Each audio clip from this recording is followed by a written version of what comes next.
আসসালামু আলাইকুম সবাইকে রমাদানের মোবারক।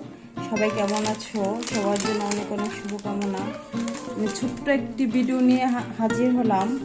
এই তো দেখো, যারা আমার মতো অসুস্থ থাকো বেশি, এরকম ফ্রোজেন খাবারগুলি ইফতারের জন্য আইটেম রাখতে পারো। এইখানে হচ্ছে মিনি সিঙ্গারা, দেখো এটা হচ্ছে চিকেন স্ট্রিপস, এটা হচ্ছে মিনি চিকেন রোল, এটা হচ্ছে চিকেন নাগেটস, আর এটা হচ্ছে চিকেন সমোসা।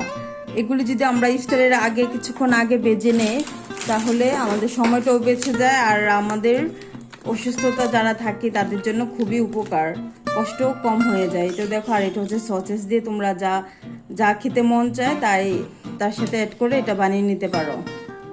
আর এটা দেখো, এটা তো আরও বেশি উপকার আসবে অসুস্থ মানুষের জন্য। এটা হচ্ছে পরোটা।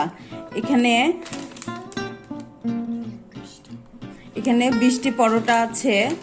এই দেখো, পরোটাটা আমরা যারা ইফতারে খাবো, রোজা রাখি, তারা ইফতারে কিছুক্ষণ আগে এটা হালকা তেলে ভেজে। এই তো এখন আমি ইফতারের জন্য পরোটাগুলি ভেজে নেব। আর দেখো, পরোটাগুলির প্যাকেটের ভিতরে এইভাবে দেয়া থাকে। ফ্যামিলি অনুযায়ী যার যতটা লাগবে ততটা নিয়ে ভেজে ফেলবে। এই তো দেখো, আমি পরোটাগুলো এখন এই যে রাইস ব্রেড অয়েল দিয়ে ভেজে নিব। এই তো আমি পরোটা নিয়ে নিচ্ছি।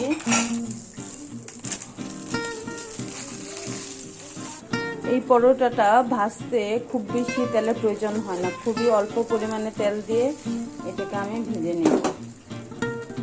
এই তো দেখুন, ফ্রোজেন পরোটা কেউ মনেই করবে না, মনে হবে এই মাত্র আমরা বানিয়ে নিয়েছি। একটু দেখুন, পরোটাটা খুবই সুন্দর ফুলকো ফুলকো হয়ে উঠছে। এই তো খুব বেশি সময় লাগে না ভাজতে, আবার ভাজা হয়ে গেছে। এখন আমি উঠিয়ে নিব।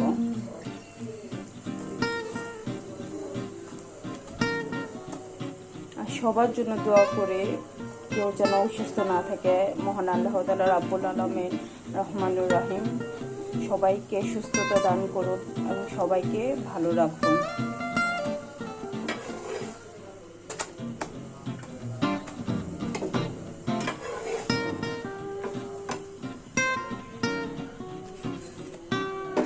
প্রত্যেক দিন না আমাদের একই রকম ইফতারি খেতে ভালো লাগে না, মাঝে মধ্যে একটু অন্য ভিন্ন স্বাদের খাবার আইটেম করাই যায়। যে আজকে আমরা হাঁসের মাংস দিয়ে পরোটা খাবো।